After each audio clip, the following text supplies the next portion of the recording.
더불어민주당 강선우 의원이 여성가족부 장관 후보로 지명되면서 곳곳에서 갑질 논란이 잇따라 제기되고 있습니다. 이런 인물이 국회의원에 이어 장관 후보까지 올랐다는 사실은 이재명 정부에선 당연한 일인 것 같습니다. 강선우는 자신의 보좌관들에게 집안 쓰레기를 처리하게 하고 집안의 고장난 변기까지 해결하라고 지시했다는 증언이 나왔습니다. 21대 국회 당시 강선우 의원실에서 일했던 한 보좌진은 이렇게 말했습니다. 집에 쓰레기가 모이면 그냥 갖고 내려오더라. 치킨 먹고 남은 거, 만둣국 먹고 남은 거 등 온갖 일반 쓰레기가 다 섞여 있었다. 결국 이 보좌진은 의원의 집안 쓰레기를 분리하고 버리는 일까지 맡아서 했다는 겁니다. 또 다른 보좌진의 증언도 나왔습니다. 강선우는 자택의 고장난 변기를 살펴보라고 지시했고 보좌진이 집에 찾아가 보니 비데 노즐이 고장나 물이 새고 있었다고 합니다. 결국 이 보좌진이 직접 수리업체를 불러 문제를 해결했다고 합니다. 의원의 보좌진이 마치 집사처럼 부려진 셈입니다. 더 놀라운 사실도 있습니다. 강선우는 최근 5년 동안 보좌진을 무려 46명이나 교체한 것으로 나타났습니다. 국민의힘 한지아 의원실이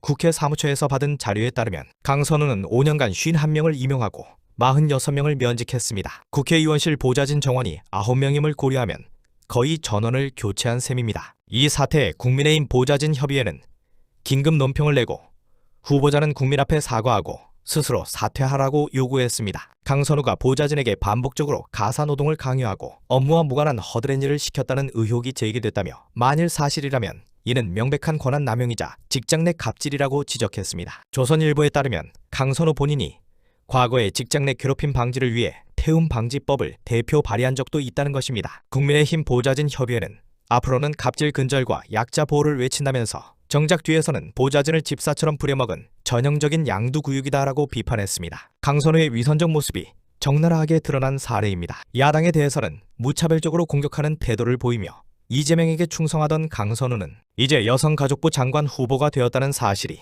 현재 대한민국의 현실을 보여주는 듯합니다. 이재명 정부 하에서 상식도 법도 정의도 사라진 시대가 되어가고 있는 것 같습니다. 강선우는 자신의 갑질 의혹에 대해 가사 도우미가 있어서 집안일을 보좌진에게 시킬 필요가 없다. 변기 수리를 부탁한 적 없다라며 부인했습니다. 보좌진 교체 문제에 대해서도 청문회 때 답변하겠다는 입장입니다. 그러나 강선우는 국민의힘이 요청한 216건의 자료 중 84건을 제출하지 않았고 인사청문회 자료 중에 39%를 내지 않았다고 합니다. 그 이유로 개인정보와 사생활 보호, 과거 자료라 별도 보관이 안 되고 있다는 입장을 내놨습니다. 놀랍게도 강선우는 과거 2022년 5월 21일 김현숙 당시 여성가족부 장관 후보자 청문회에서 자료 제출 거부 비협조 문제로 이렇게까지 기사가 난 후보가 있었나 의아하다. 법에 따른 모든 절차를 거부하는데 어떻게 인사청문회가 채택되겠나. 버티기식 축구 전략으로 내각에 입성하겠다는 의지로 읽힐 뿐이라고 비판했던 인물입니다. 전형적인 민주당식 내로남불입니다. 뿐만 아니라 이해충돌 의혹도 제기됩니다. 강선우의 배우자가 한 바이오 기업의 감사로 있으면서 이 회사로부터 스톡옵션 1만 주를 받았는데 이를 신고하지 않은 사실도 드러났습니다. 강선우는 국회에서 이 기업 대표를 토론자로 초청한 적이 있어 이해충돌 논란이 가중되고 있습니다. 이진숙 교육부 장관 후보자 역시 마찬가지입니다. 논문 표절 의혹이 불거졌는데 민주당은 김건희 여사 논문 논란 때는 집요하게 공세를 펼치더니